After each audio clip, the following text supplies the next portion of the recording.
Olá, sejam todos muito bem-vindos a esta segunda edição do nosso programa de análises e opiniões aqui no Mundial Telenotícias.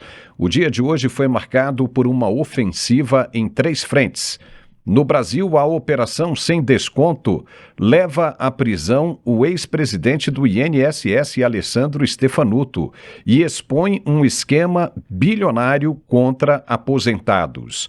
A oposição diz que a verdade está vindo à tona e o senador Sérgio Moro afirma que todos os envolvidos foram nomeados pelo governo Lula, elogiando o ministro André Mendonça por autorizar as prisões. No STF, a primeira turma tornou réu Eduardo Talhaferro, ex-assessor de Alexandre de Moraes, acusado de tentativa de golpe, vazamento de sigilos e obstrução de investigações. No cenário internacional, a tensão também cresce. No G7, Marco Rubio chamou Maduro de narcoterrorista indiciado e disse que o mundo já está sendo preparado para uma ação mais dura dos Estados Unidos. O ex-presidente boliviano Tuto Quiroga alertou que as próximas semanas serão decisivas após a fraude que deu vitória falsa a Nicolás Maduro. Enquanto isso, Caracas reage com vitimismo e o governo Trump analisa operações militares terrestres contra o cartel dos sóis, com 15 mil tropas posicionadas no Caribe. É um dia de prisões, rupturas institucionais e risco real de conflito internacional. Nós vamos falar sobre tudo isso daqui a pouco, depois do recado de nosso apoiador. Fique por aí, até já. Eu vim aqui falar para vocês que eu comprei esse suplemento, né? E assim já vai fazer um mês, né, que eu tô tomando e senti uma melhora bem, graças a Deus, né? Bem grande mesmo, uma melhora boa mesmo, graças a Deus. Primeiramente Deus, né? E tô sentindo uma melhora, graças a Deus. Não tô sentindo mais aquelas dores, né, no corpo, que eu levantava cedo, mas tava tudo dolorido, né, no pescoço, assim, meus braços, né? Graças a Deus, tá? E agradeço a vocês também, tá? Deus abençoe vocês. Olá, meu querido Paulo, é com grande alegria que nós viemos aqui mais uma vez para falarmos do melhor produto ortopédico do Brasil para quem sofre com dor crônica. E ó, hoje eu quero a sua atenção especial porque tem novidade para você. Fica até o final. Você que sofre com dor crônica, você acabou de ouvir mais um depoimento. Nós fazemos questão de colocar todos os dias aqui depoimentos reais de pessoas que estão tomando o Articulark e estão tendo essa melhora. Isso é necessário para mostrar para você a eficácia e a prova na prática de que o produto realmente funciona e funciona rápido. Nós somos o único produto no Brasil que consegue acabar com a dor já na primeira semana de uso. A qualidade desse produto é qualidade nível A. É o único produto com todas as propriedades que um ortopedista recomenda para aquela pessoa que sofre com dor. Ele tem uma alta concentração de condroitina, magnésio, cúrcuma, vitamina D, cartilagem C2 e o poderoso ácido hialurônico ortopédico. Imagina só, sabe aquele biscoito, aquela bolacha com recheio que as crianças adoram? Você imagina aquela bolacha batendo na outra bolacha, o biscoito batendo no outro biscoito. É exatamente o que acontece quando tem desgaste, quando a cartilagem foi embora.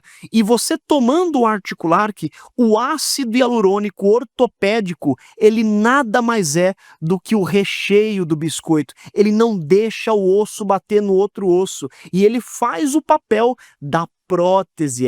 Ao invés de você procurar por uma cirurgia para ficar tempos aí de recuperação, ou até mesmo o seu organismo não aceitar a prótese e você vier sofrer consequências com isso, nada disso, nada de pensar em cirurgia. Articular, que já livrou quase 7.000 pessoas da cirurgia, pessoas que estavam com cirurgia marcada e não precisou operar. Por quê? O ácido hialurônico fez o papel que a prótese iria fazer. É resultado certo, é resultado garantido. Para você que tem artrite, artrose, bursite, tendinite, fibromialgia, você que tem cansaço crônico, não consegue trabalhar, não consegue fazer as atividades do dia a dia, hoje eu falei para você, tem uma promoção diferenciada, tem um presente especial para você, somente para quem ligar agora. Então você que está me ouvindo, que sofre com dor crônica, hoje, para os 100 primeiros telespectadores que ligarem a partir de agora, desconto de 80%. É só você ligar 0800 591 4391 0800 591 4391. Pode ligar, chama a gente no Zap, aproveita e chama agora para você garantir o desconto. E para quem ligar ou chamar no WhatsApp agora, você só paga em dezembro. Recebe, melhora e paga depois. E ainda ganha de presente o nosso novo lançamento. É o Arc Hair. Para você que tem problema com queda de cabelo, para você que tem alopécia, serve para homem e também para mulher. Você ligando agora, ganha de presente o Arc Hair para melhorar a sua aparência, para melhorar a sua autoestima. Nada melhor do que um produto com uma alta tecnologia, com minoxidil e diversas vitaminas para acabar com a queda de cabelo e, além de acabar com a queda, estimular o crescimento de novos fios. Você ligando agora, ganha de presente o tratamento Arc Hair. É só você ligar 0800 591 4391 0800 591 4391, Paulo. Legal, já estamos de volta. Deputados da oposição manifestaram apoio à ação da Polícia Federal que prendeu o ex-presidente do INSS, Alessandro Stefanuto, por fraudes. O vice-líder da oposição, deputado Sanderson, afirmou que a prisão revela a existência de uma organização criminosa que saqueou aposentados e que, mesmo com as blindagens feitas e mostradas pela CPMI do INSS, a verdade vai aparecer. Veja. No mês passado, participei do interrogatório do tal do Stefanuto lá na CPMI do INSS. E ele mentiu, afrontou os parlamentares, fez pouco caso das minhas perguntas também, 8 horas mentindo para a Comissão Parlamentar de Inquérito. Hoje de manhã, esse sujeito e outros envolvidos em corrupção, desvio de dinheiro dos nossos aposentados, foram alvos de busca e de mandados de prisão pela Polícia Federal. Agora é esperar que essa investigação da Polícia Federal siga adiante. Nós aqui na CPMI continuamos trabalhando e esperamos que os parlamentares que compõem essa comissão, muitos deles que estão aqui para proteger corruptos, se conscientizem de que o relatório final da nossa Comissão Parlamentar de Inquérito precisa ser votado e aprovado, para que cidadãos como esse senhor que foi hoje buscado sejam indiciados e levados à justiça. O que nós não podemos aceitar é que os nossos aposentados, que perderam mais de 6 bilhões de reais, sigam no prejuízo. A corrupção é um dos cânceres do Brasil e precisa ser enfrentada, doa quem doer, e por isso acho inaceitável quando parlamentares vão para uma CPMI para evitar que a CPI proceda investigações. Para quê? A quem interessa enterrar a CPMI do INSS? Aos protetores de corruptos? Então, precisamos fazer com que essa CPMI siga até o final, que o relatório seja aprovado e que todos os covardes corruptos paguem, porque não dá para aceitar tungar aposentados indefesos, roubando as aposentadorias sagradas dos nossos aposentados. É que, nesta quinta-feira 13, a Polícia Federal cumpriu 10 prisões preventivas na quarta fase da Operação Sem Desconto, incluindo Stefanuto em Brasília, o ex-procurador Virgílio de Oliveira, que se entregou em Curitiba, a esposa dele, Thaisa, o lobista, dizem, né, o lobista, o careca do INSS e Eric Fidelis, filho do ex-diretor André Fidelis. Foram 63 buscas em 14 estados e no Distrito Federal, com ordem do ministro André Mendonça do STF. Stefanuto autorizou descontos indevidos de 6 bilhões de reais e 300 milhões para sindicatos em 2023, ignorando parecer interno. O ex-ministro José Carlos Oliveira terá tornozeleira. O deputado Euclides Petersen, dos republicanos, também é alvo. A defesa de Stefanuto alega ilegalidade e promete habeas corpus. Na avaliação do presidente da CPMI, o senador Carlos Viana, o avanço das investigações da Polícia Federal vai ajudar o trabalho da CPMI. Veja. Aqueles que estiveram na CPMI debaixo de habeas corpus, que garantiram a eles silêncio em vários momentos, agora terão de revelar a verdade, ainda mais presos. Isso mostra claramente que nós estamos no caminho certo em dar uma resposta ao povo brasileiro.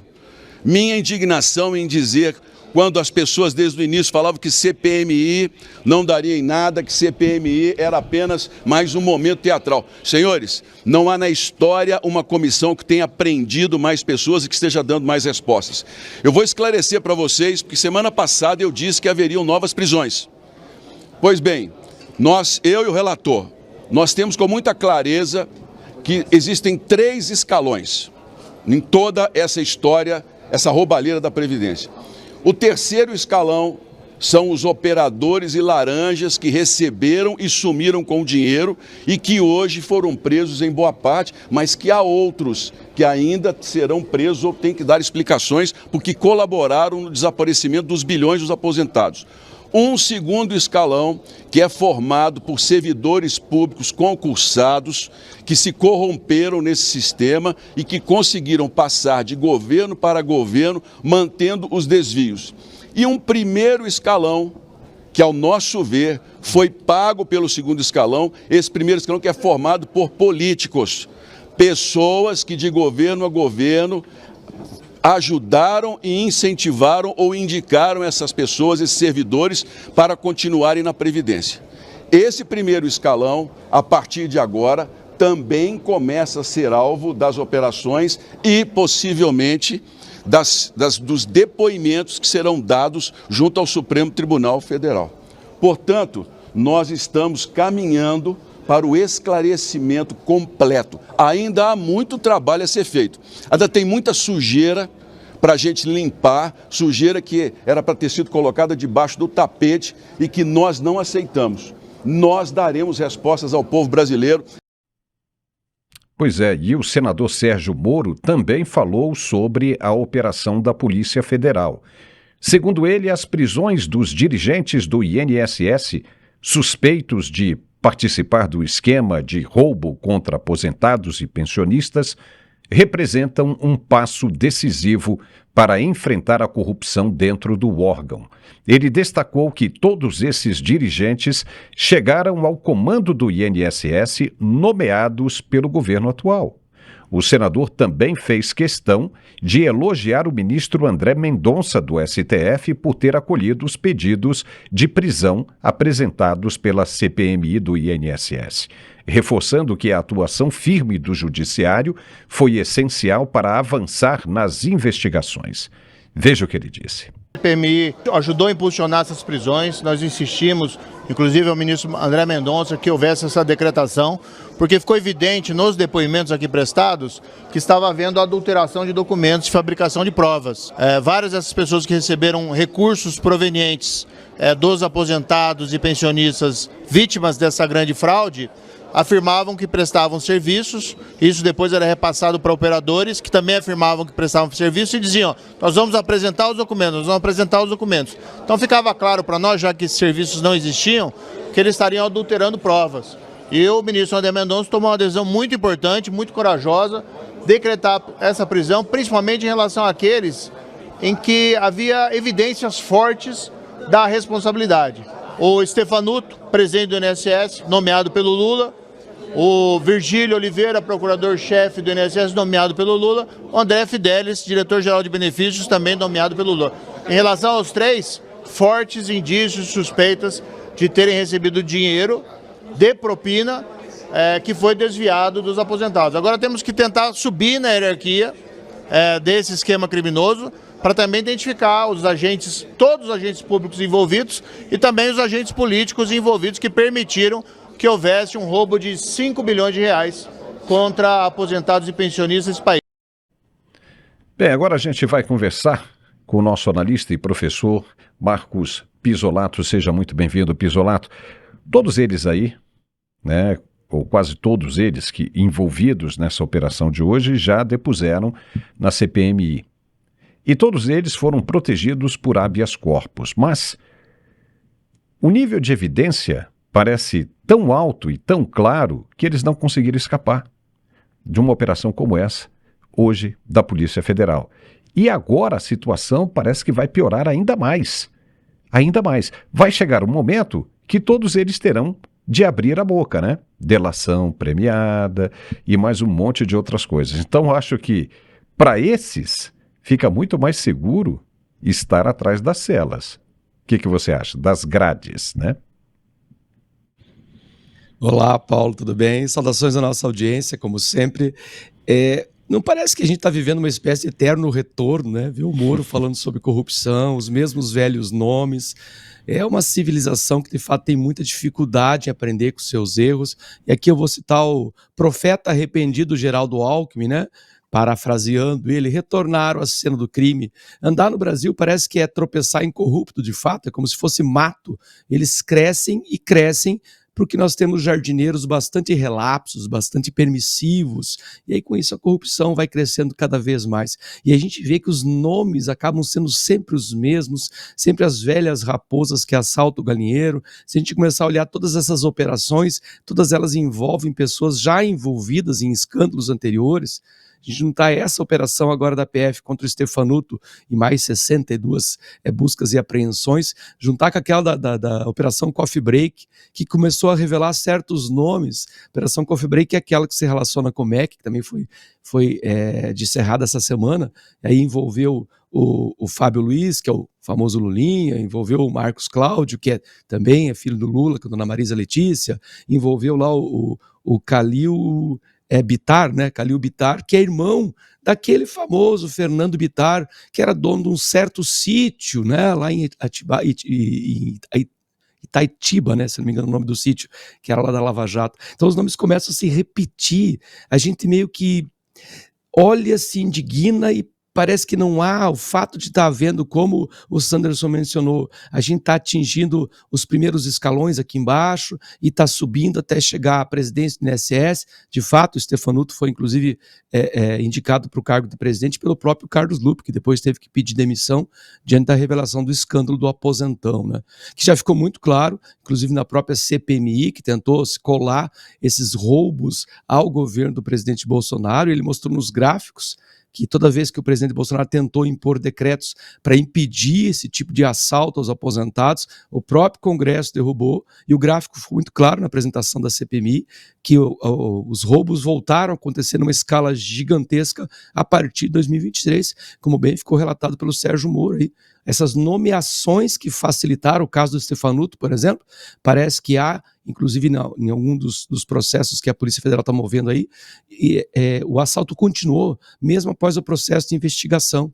Então eles não perderam nem a vergonha. O que me preocupa nesse caso específico, Paulo, a polícia está investigando, o ministro André Mendonça está fazendo o que tem que ser feito o mais rápido possível mesmo, porque essas pessoas têm acesso ao Estado, aos sistemas do Estado. Então, bem disse o Sérgio Moro, o senador, que pode de fato haver uma manipulação de provas. A minha preocupação é quando isso aí chegar até o Supremo Tribunal Federal, porque o que demonstrou na CPMI com aquelas blindagens que não só o Alcolumbre fez, como o STF também garantiu certos habeas corpus para permitir que essas pessoas não falassem, ou então para que se não tivesse acesso a quem o careca do INSS andou visitando, a quais gabinetes ele andou visitando. Isso é um pouco preocupante, porque por mais que haja deputados predispostos à investigação, bons policiais federais investigando, um bom ministro fazendo o que deve ser feito.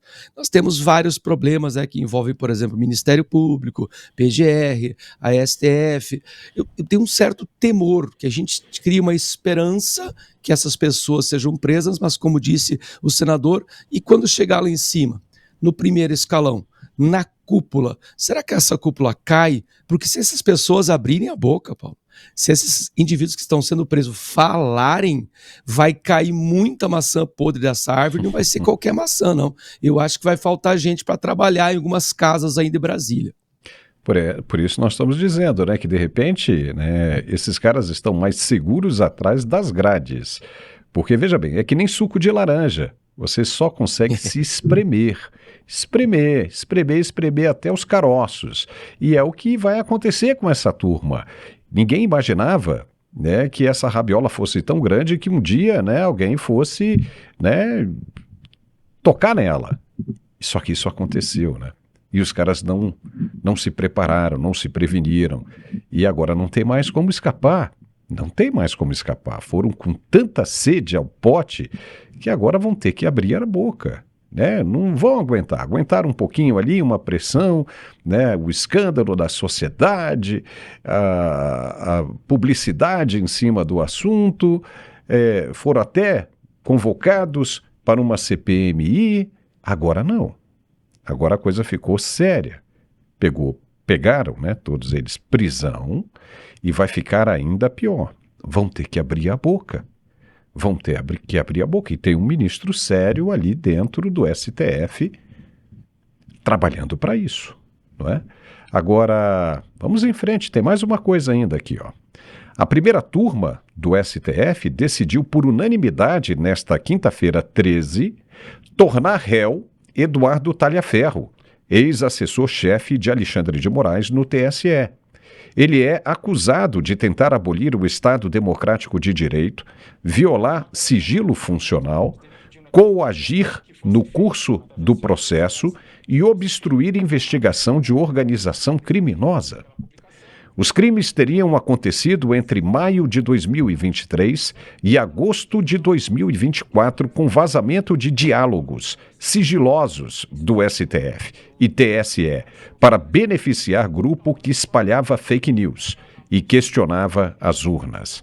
Se condenado, ele pode pegar até 22 anos de prisão. Talhaferro fugiu para a Itália e o Brasil pediu extradição. Moraes, relator, destacou que as ações criaram desconfiança institucional e favoreceriam investigados. O voto foi 4-0, com Zanin, Dino, Carmen Lúcia e o próprio Moraes votando. Foi unânime. Pisolato. Pronto. Aí agora, quem denuncia vira réu.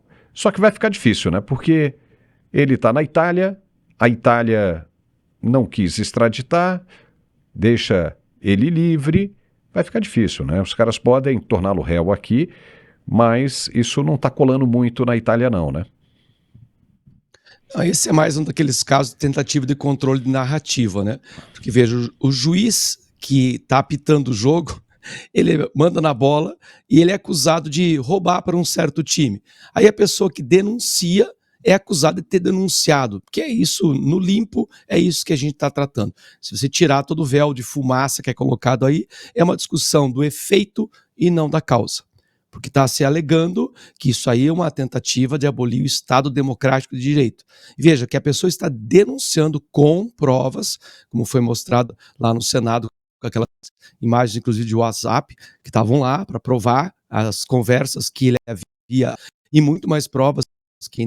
Então fica discutindo o efeito e não a causa, para evitar que a sociedade, claro, aquela claque já gente conforme esse tipo de argumento, se acostumou com essa ideia de qualquer coisa que seja contrária à esquerda é abolir o Estado Democrático de Direito. É para evitar que essas pessoas comecem a discutir o mérito.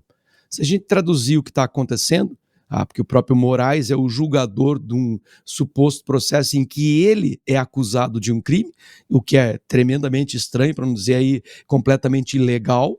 O que está se discutindo aí é onde já se viu. Talhaferro teve a ousadia de denunciar os sórdidos serviços que o TSE fez nas eleições e em outras situações. É isso que está se discutindo. No fundo, é isso que deveria estar sendo discutido. O mérito das denúncias e não o fato dele ter entregue. Pode ver que a gente está, o que a corte está fazendo, que a turma está fazendo, é acusá-lo de ter vazado esses elementos.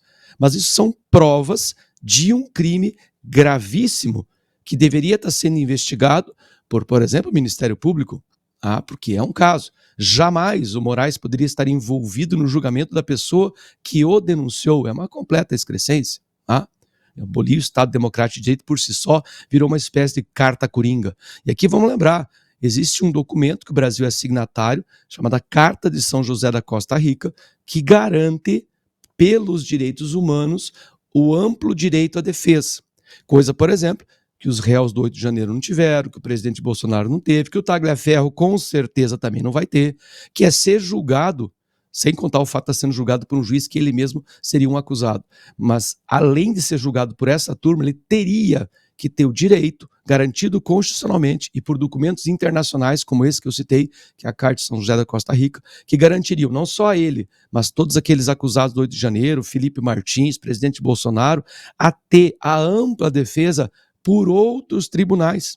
Direito esse que, inclusive, foi dado ao próprio presidente Lula. Ele recebeu o direito à ampla defesa. Ele teve todas as instâncias. Foram 10 juízes aos quais ele pôde recorrer. Não está sendo dado esse tipo de direito. Então eu vejo aí um claro caso que me leva a me preocupar mais profundamente o que pode acontecer no ano que vem, Paulo. Porque nós estamos falando de um caso em que há uma partida de futebol, na minha analogia inicial usei a ideia da partida de futebol, uma partida de futebol em que o juiz joga. O juiz está jogando, e ele está jogando para um time. Como eu posso dizer que lá em 2026 nós poderemos ter um pleito legítimo se o juiz está jogando? Porque não é possível. Até essa semana estava discutindo com um professor de ciência política muito esquerdista. Falei, tenta imaginar uma cena, uma situação em que o juiz joga. Como você vai garantir a isonomia? Como você vai garantir a proteção das partes? Como você vai garantir a igualdade no embate nesse jogo? Se o juiz está jogando. Simplesmente não há saída, porque parece que a questão moral que fundamenta a questão jurídica, não tem sido importante. O importante tem sido defender isso que eles vêm chamando de democracia. Depois nós vamos ter a oportunidade de discutir mais um pouquinho sobre essa pseudodemocracia tão defendida pela esquerda, porque é uma pseudodemocracia. Para mim, quando um juiz é ele mesmo acusado e julga o acusador, isso aí para mim já é princípios avançados de uma tirania. Não é nem comecinho, é princípios avançados de uma tirania.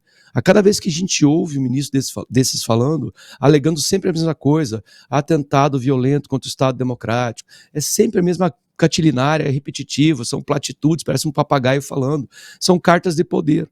Só que a gente tem percebido que a população, majoritariamente, pelo menos os meios que eu circulo, à exceção dos meus colegas, que todo mundo sabe que são majoritariamente de esquerda, os meios que a gente circula, vem diminuindo muito a disposição das pessoas em ficar ao lado desse tipo de comportamento jurídico. Então, para encerrar, Paulo, eu acho que o nosso primeiro e mais grave problema é esse.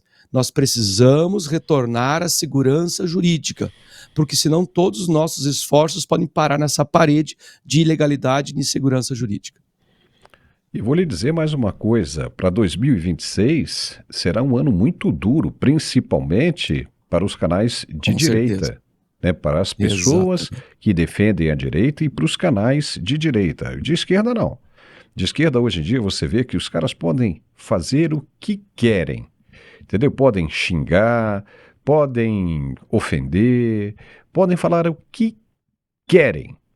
Sequer diminuem as visualizações na plataforma. Agora, os canais de direita, todos eles, estão aí com o pé no pescoço. Você não consegue andar, né? E aí, quando a gente vê tudo aquilo que foi feito lá atrás, né, com a divulgação do Elon Musk, com aqueles ofícios, né, saindo diretamente do gabinete e pedindo sigilo, que fizesse tudo aquilo sob sigilo, e aquele outro ministro dizendo que, reunindo, né, os representantes, né, das plataformas e dizendo: vocês terão de regular, terão que se ajustar de um jeito ou de outro.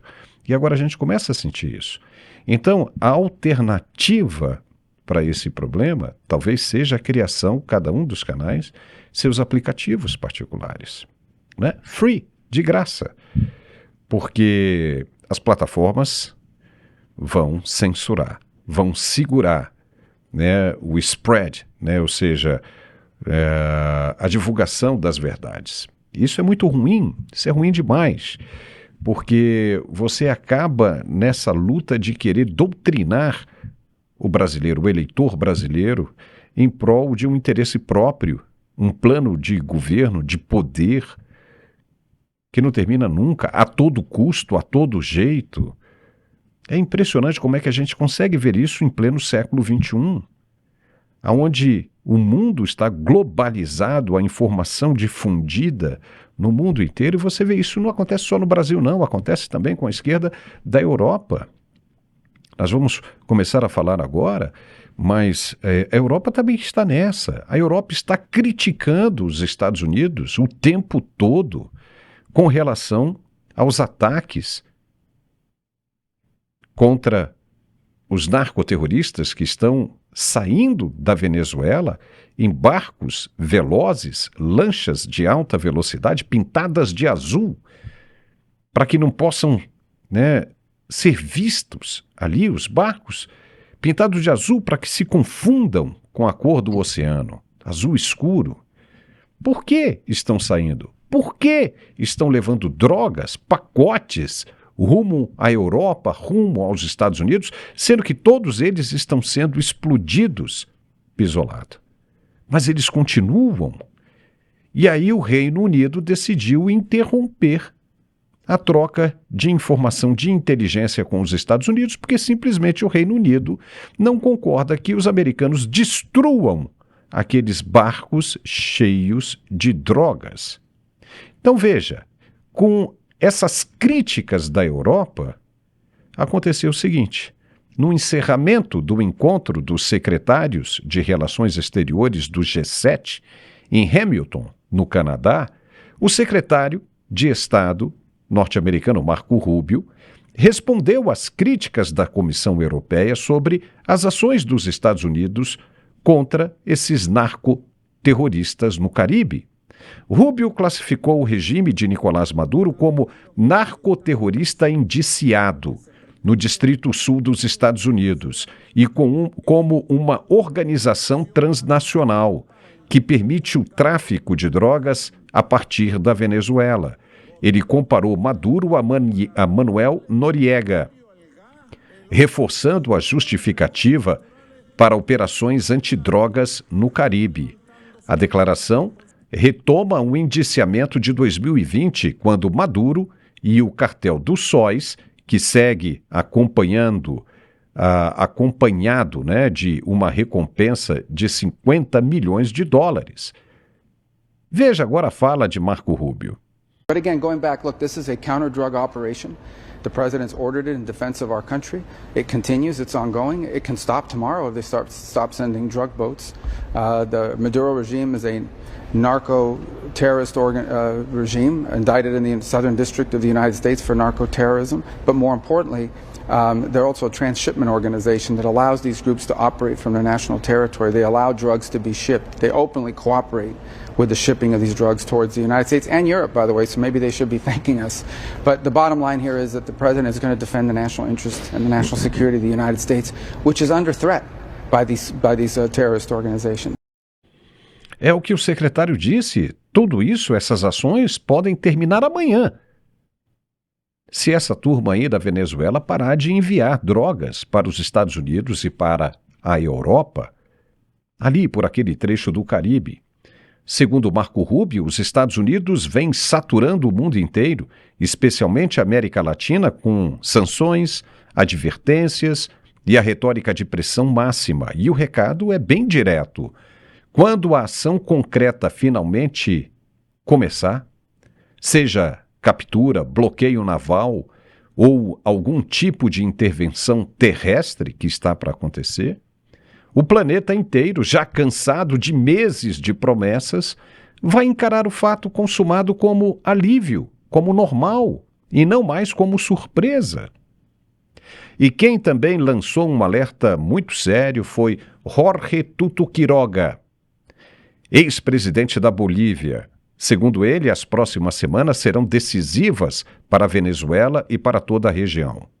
Uma frase que sintetiza o clima de tensão após a fraude eleitoral de julho de 2024, quando Nicolás Maduro se declarou vencedor, mesmo com as atas apontando 67% dos votos a Edmundo González. Veja o que ele disse. Entendamos el momento que estamos viviendo en la región.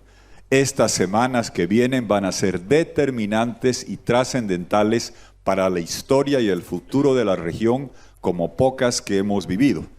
Porque una vez en la vida, en un lugar en el mundo, llega una serie de circunstancias que determinan el futuro de un país y que causa reverberaciones en toda la región. Esa vez es ahora, ese lugar es Venezuela y estas circunstancias son lo que estamos viviendo.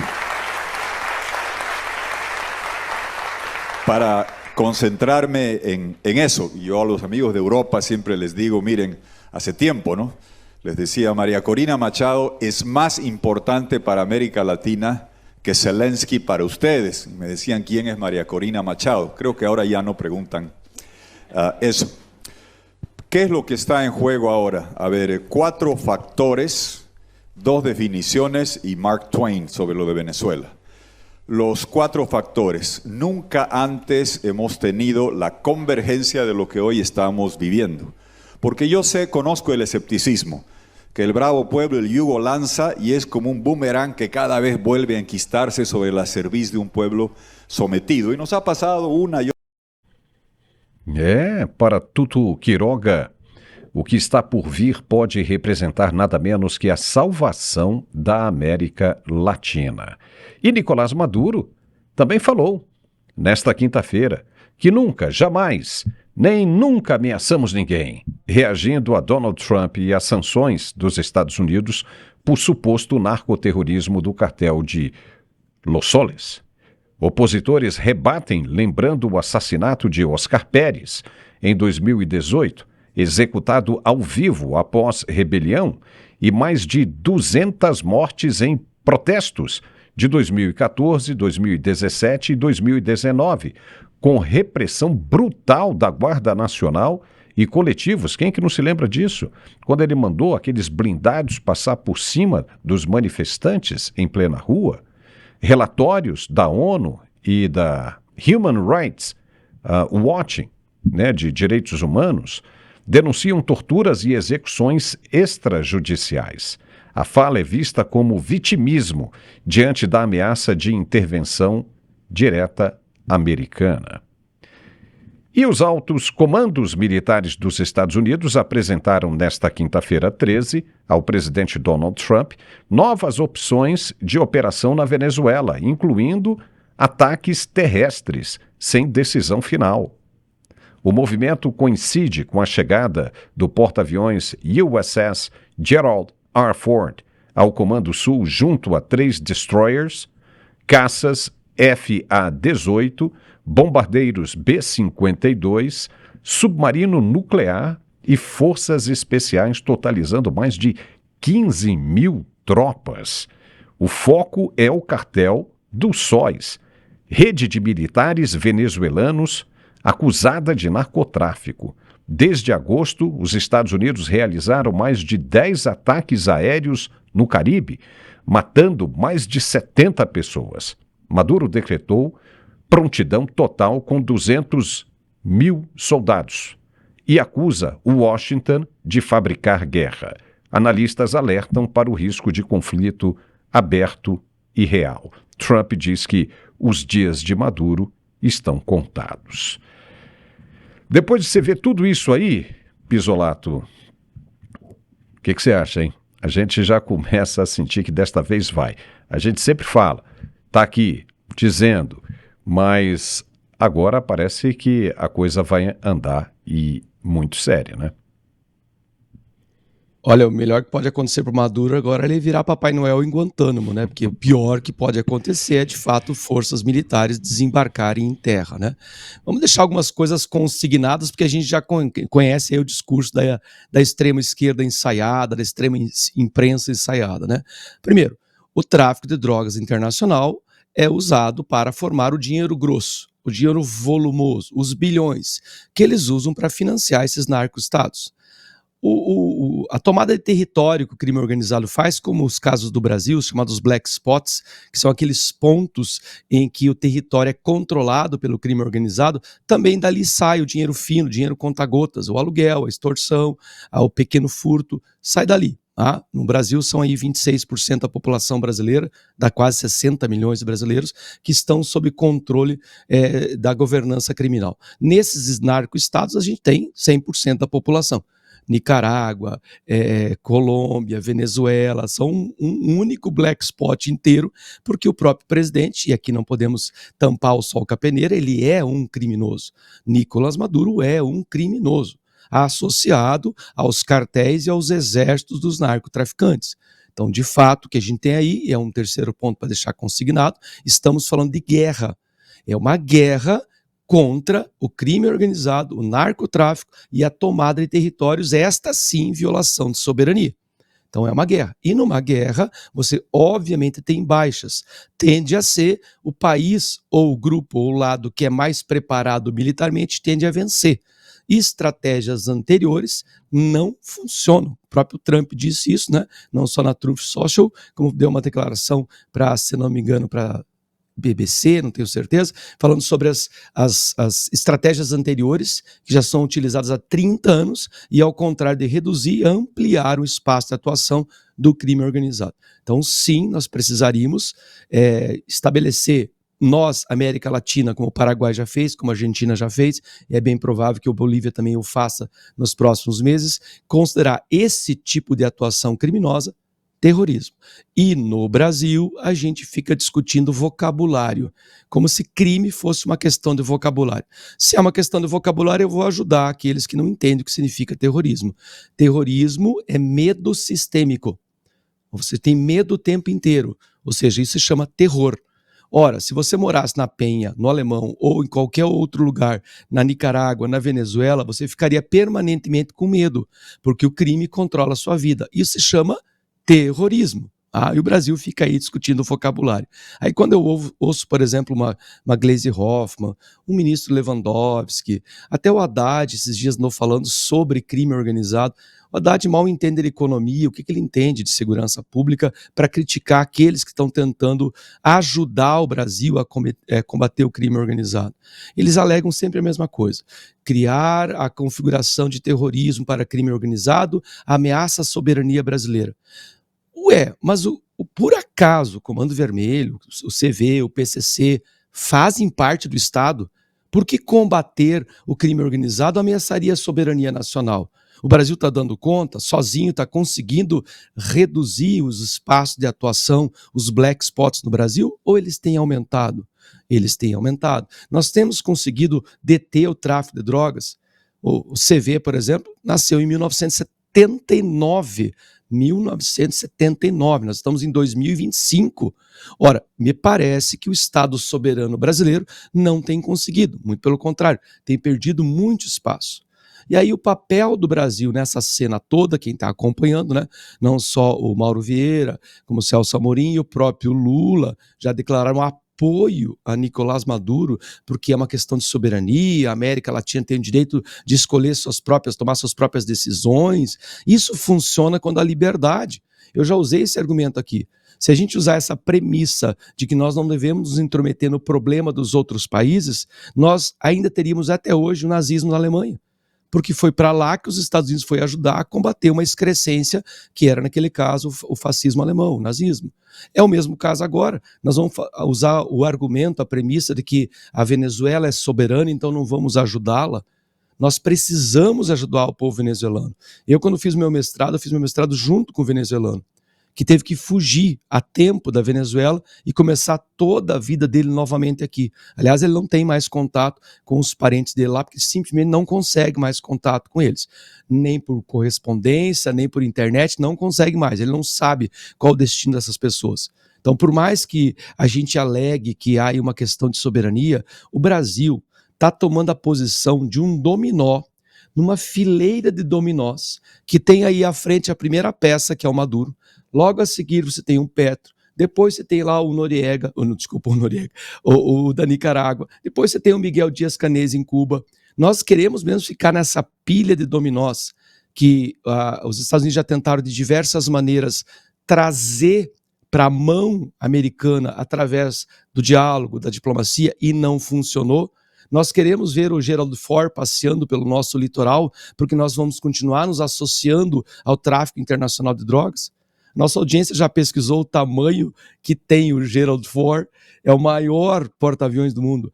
Uma das pistas do Gerald Ford tem 337 metros de comprimento, é quase 4 quadras de comprimento, é um porta-aviões nuclear. Ele carrega, como você bem disse, aí 15 mil tropas muito bem treinadas, sem contar centenas de aeronaves. É disso que nós estamos falando. É isso que pode acontecer na Venezuela se não houver uma situação em que os próprios militares acabem por bem, para evitar um mal maior para a população venezuelana, acabem por bem aceitando a recompensa de 50 milhões de dólares e aprisionando esse criminoso internacional que é o Nicolás Maduro, porque ele é internacional, ele não pode sair dali. E por último, Paulo, eu acho que a gente fala tanto, né? Nosso Suprema Corte fala tanto, os nossos políticos falam tanto de defesa da democracia, eu tenho a percepção que um excelente elixir para a democracia da América Latina como um todo é o combate efetivo ao narcoterrorismo. Se a gente eliminar o narcoterrorismo da América Latina inteira, eu tenho certeza que a gente vai começar a ver juízes agindo mais corretamente, deputados e senadores agindo mais corretamente. Tenho essa sensação que o combate ao crime organizado, não só o narcoterrorismo, como a corrupção política, tende a ser um excelente elixir para a democracia. A pergunta é, por que a esquerda está com medo, né? Por que está com medo? Por outro lado, isso seria extraordinário.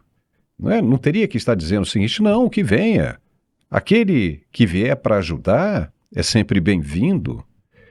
E digo mais uma coisa, o problema de se considerar essas organizações como terroristas é o artigo da Constituição, 2 ou 3 palavrinhas que tratam o seguinte, motivação religiosa. Não é? Então você chega lá, ao invés dos deputados ficarem discutindo isso, se é ou se não é, por que não fazem uma PEC? É muito mais fácil. E alteram isso, tirando isso aí, deixando muito claro ali o que é o terrorismo. Entendeu? Porque uma PEC como essa, você não tem cláusula pétrea aí que não impeça essa mudança. Aliás, que impeça essa mudança. Não tem. Então é muito mais fácil você votar ali uma PEC e acaba com isso, é simples. É só você tirar 3 ou 4 palavrinhas ali da lei. Pronto. Já está considerado crime de terrorismo. Porque, como você diz, é o medo constante. É o medo que não cessa. Então, por que não fazer isso? Considera e fala o seguinte, tem verba, tem auxílio, tem apoio. Então, que sejam bem-vindos. O governo americano já disse, né? A gente apoia com tudo que vocês precisarem. Inteligência, dinheiro, armamento, experiência, tudo que quiserem. E por que há essa corrente não querendo isso? Sendo que não consegue resolver o problema por si só. Ficam dizendo, temos que atacar a parte financeira do crime organizado. Balela. Balela. Até hoje, você disse, desde 79 nós estamos em 2025, por que ninguém nunca pensou nisso antes? Já pensaram.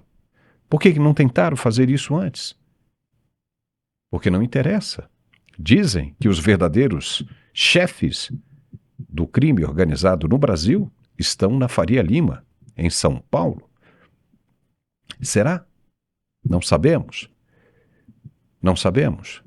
Mas o que incomoda, a pulga atrás da orelha é: por que cargas d'água estão contra? Sendo que tudo que estão oferecendo é para ajudar. Porque senão, os Estados Unidos, que hoje, né, ou seja, na nossa atualidade, é o país mais forte do mundo, está bem aqui. Por que você acha que os caras vão mover um Gerald Ford, trazer lá do outro lado do mundo para cá, com tudo pronto, para não fazer nada, fazer apenas pressão? Claro que não. E você acha que tudo isso para explodir aquelas lanchinhas só ali, matar aquelas pessoas que estão ali transportando os narcoterroristas, que geralmente são 3, 4 dentro de um barco? Poxa, bastaria só você botar um helicóptero ali, um Apache, entendeu, de algum lugar ali parado, ou então um míssel dali de Porto Rico, você já matava todo mundo ali. Sim. Com um satélite, né, um mapeamento de satélite, mas não Pisolato. Os caras moveram tudo, tudo. Por que eles estão movendo isso? Porque caso haja alguma resistência, o bicho vai pegar. E os caras estão preparados mesmo para uma guerra gigantesca, porque você trazer o maior porta-aviões do planeta para isso é porque os caras não estão pensando em brincadeira. E teve mais uma coisa que está incomodando muita gente no Brasil. Um novo chefão do narcotráfico, só que agora mexicano, abriu o bico, né? Fez delação. Foi preso e adivinha quem ele citou? Dizendo que conhece todo o esquema, que financiava tudo. Pode-se nem dizer aqui, isso é o que estão dizendo lá. O nome do cara é Mayo Zambada, mexicano. Obviamente que citou o nome de pessoas, autoridades brasileiras, dando esse apoio. E aí você acha o quê? Com a resistência, não podemos abrir aqui as portas por causa de soberania. Não vai colar, velho. Não vai colar. Entendeu? A conta vai chegar uma hora. A conta vai chegar uma hora. De repente já passou do tempo, né, Pisolato? Já passou do tempo de você entrar nessa de querer, né, como acontecia na época, né, já que você é professor de história, nós conhecemos bastante de história, né, lá no início do século passado, na Revolução Russa, né, quando você tinha os bolcheviques tomando conta, né, a maioria, e os caras fizeram o que fizeram achando que podiam dominar o planeta para sempre. Acabou isso, Pisolato. Você ia falar alguma coisa, diga. Eu só ia dizer que eu acho que o Trump está fazendo, ao movimentar todo esse poderio bélico, essa West Navy gigantesca, né, como você bem disse, poderia muito bem, com drones lá de Washington guiados, poderiam derrubar essas lanchas. Essa presença aí, eu acho que é o penúltimo sinal, que é a política da dissuasão, que foi muito utilizada na Guerra Fria. Olha o tamanho do meu porta-aviões, você tem certeza que vai querer me enfrentar? Até para dissuadir os parceiros, né? Que estão ali, não, vamos apoiar, e eles dão uma olhadinha no Gerald Ford e toda a West Navy americana. Se o Gustavo Petro quiser colocar, se o Brasil, né, quiser reagir... quiser colocar também. Tropa. Agora você vê a comparação, né? O Maduro bota lá os gordinhos correndo com um fuzil na mão, entendeu? Com a vassoura, um rodo. Aí, de repente, você olha os Estados Unidos com um baita de um porta-aviões daquele ali. Aí o Diosdado Cabello, que é o chefe, né, abaixo de Maduro, ali desse narcoterrorismo, dizendo: nós vamos reagir, aqui é a turma de Simão Bolívar, vamos reagir. Para com isso, papai. Para com isso, vai dar muito ruim isso. Que a probabilidade de acontecer o que aconteceu com Osama Bin Laden, porque os como é que chama lá, os Night Walkers, que é aquela tropa especial que apanhou o Osama, eu acho mais provável que ele seja um próximo passo. Isso vai se resolver com o menor número de baixas possíveis, porque a gente tem que também pensar que uma guerra na América Latina vitimaria muitos inocentes, né, para manter um tirano no poder. Isso aí é o que a nossa diplomacia deveria estar pensando. Sai daí, Maduro, vai morrer muita gente inocente, você é um criminoso, e a gente dá uma guarida em algum lugar. Guantánamo tem uns quartos de hotel bem legal para ele. Eu acho que é exatamente aquilo que a gente falou aqui mais no início, né? Isso aí é uma manobra subliminar. É uma estratégia de convencimento, de propaganda espetacular. Para quê?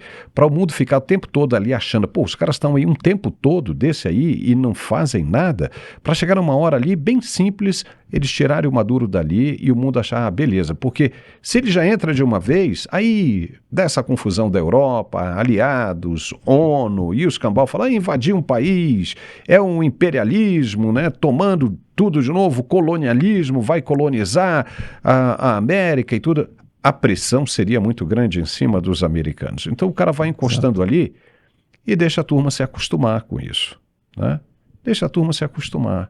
Aí quando já todo mundo estiver acostumado, vamos, todo mundo pedindo, a turma começa a pedir, né? Fica ali naquela esperança para acabar logo com isso, para ver o que vai dar. Aí ele vai e faz, aí todo mundo já entende isso como normal. É uma excelente estratégia, né? O Trump é um empresário, né? Então ele tem vários approaches. Ele, ao mesmo tempo que está movimentando o West Navy, ele está lá negociando com a Europa, negociando com o Putin. Ele vai fazendo essas aproximações, vai sinalizando para o maior parceiro dele na América Latina, que é o Brasil. Olha, nós não queremos aqui que vocês caiam numa espécie de limbo diplomático, que vocês fiquem acenando para a China diversas vezes, que o Brasil, infelizmente, continua fazendo, né? Até essa semana eu estava conversando, fazendo um pequeno e rápido parênteses, conversando com um produtor rural aqui da nossa região, que ele produz tilápias, né? E o nosso presidente fez favor de considerar a tilápia uma espécie invasora no Brasil, porque o maior produtor de tilápias do mundo, adivinha, né? É a China, para beneficiar não só a China como os irmãos batistas. Então, o Brasil continua flertando com a China. O que o Trump está fazendo é sinalizando nos dominós menores, os primeiros da fila, olha, eu ofereci recompensa, eu acusei o cara, eu dei Magnitsky no cara, agora estou movimentando as tropas. Vocês não querem que chegue assim no Brasil. Eu acho que não vai chegar tão longe assim no Brasil. Mas são, de fato, como você falou, são políticas de dissuasão. Eu vou mostrando a minha força e o quanto eu posso ir longe. Aquela primeira reunião que o Trump fez com o Lula foi para sinalizar isso. A gente não sabe o que aconteceu na outra com o Marco Rubio, mas a gente consegue imaginar. Marco Rubio sempre falou, volte à normalidade. Eleições legítimas no Brasil incluiriam Bolsonaro, candidato, sem Moraes e voto auditável. Isso deixou muito claro o Rubio em todas as publicações dele. Como o Brasil não quer, porque se fosse nesse estágio, a gente não tem um pleito como a gente imagina que a gente teria, que vai ter ano que vem, né, Paulo? Olha, e as informações que chegaram são de que nesse encontro que terminou lá em Hamilton, em Ontário, no Canadá, Marco Rubio se encontrou rapidamente, 5 minutos apenas, com o Mauro Vieira. Mauro Vieira estava passando, olhou para o lado e falou, não, vem cá, vem cá, vamos conversar. E aí, como é que ficou? Marco Rubio, não, vamos marcar uma nova reunião, Falou, mas já o tempo esgotou, como é que vai ficar? Nós precisamos de resposta. Aí ficaram de marcar uma nova reunião. Falei, não, nós estamos andando, né? Estamos desenvolvendo. E aí, né? O Trump já pensou em baixar as tarifas, não mencionou o Brasil, né? Baixar tarifas para o café, porque o café está caro nos Estados Unidos. Quer baixar, de repente, pode sobrar para o Brasil, né? Pode sobrar para o Brasil. Quem sabe pode botar o café colombiano lá, que substituiria perfeitamente o café brasileiro. Mas, vamos ver, não mencionou nenhum dos dois países, mas nós sabemos que os maiores produtores de café do mundo estão entre Colômbia e Brasil. Mas, Pizzolato, chegamos ao final desse nosso programa. Muito bom bater esse papo, né, cara? A gente tinha assunto aqui para conversar, né? Mais um montão de horas, né? Lembrando que na semana que vem, essa semana a gente iria estrear o programa do Bolsonaro, né? A culpa é do Deodoro, mas dessa vez a culpa foi da técnica mesmo aqui, uma coisa técnica aqui, né? Um problema técnico que nós tivemos, ajustes técnicos, e nós vamos deixar para estrear na próxima terça-feira, às 9 horas da noite, um belíssimo programa com o professor Pizzolato. Fala um pouquinho dele, Pizzolato, pra gente. Terça-feira, dia 18, né? Terça-feira, dia 18, às 21 horas, a gente escolheu a dedo aí os temas que a gente vai lidar a cada semana, e justamente o primeiro tema é esse, é debater a própria República Brasileira, né? Essa coisa, essa sensação que a gente tem, que nós somos tipo vaca leiteira que é ordenhada à exaustão aí, e não somos de fato uma república. Então é uma coletânea de problemas do Brasil que não vai faltar, é tema para o programa. O que a gente fez foi tentar não ficar muito enfadonho, né? Não virar uma aula simplesmente, né? É tentar dividir com a nossa audiência a informação que eu tenho, o conhecimento que eu tenho, de maneira a ajudar a fazer com que nossa audiência, nós mesmos possamos desenvolver um país que seja um pouco mais republicano. Por isso o título do programa, A Culpa do Deodoro. A gente aprendeu com o PT, né? Sempre transferiu o problema para o Bolsonaro. Pois é, então agora se a culpa é de alguém, a culpa deve ser do cara que proclamou a República, que por sinal é sábado agora, né? Sábado agora, a nossa República faz 136 anos, né? Então tem um motivo extra para a gente ter esse programa com discussão. Claro que eu espero toda a nossa audiência lá presente, comentando. Eu, como sempre, vou estar depois do programa comentando com as pessoas no chat e tal. A ideia é sempre crescer, né, Paulo? Transformar o Brasil num país que a gente quer viver. Tenho certeza que será um programa de muito sucesso, viu, Pizzolato? Porque, além de tudo, é informação, né? E conhecimento, né? Você vai associar conhecimento à informação. Isso é muito extraordinário, né? Porque adquirir conhecimento é adquirir informação. Pizzolato, muitíssimo obrigado, né? Eu acho que a gente se vê depois do seu programa, né? O programa vai ao ar na terça-feira, na quinta-feira nós estamos de volta aqui para mais uma análise e mais um bate-papo. Obrigado, viu, Pizzolato? Fique tranquilo aí. Eu que agradeço, Paulo. Tchau, tchau. Um abraço para nossa audiência. Tchau. E nós ficamos por aqui com esse belíssimo programa. Estaremos de volta nesta sexta-feira ao meio-dia, ao vivo com Carlos Dias e Alfredo Bessoff. Um forte abraço e até lá.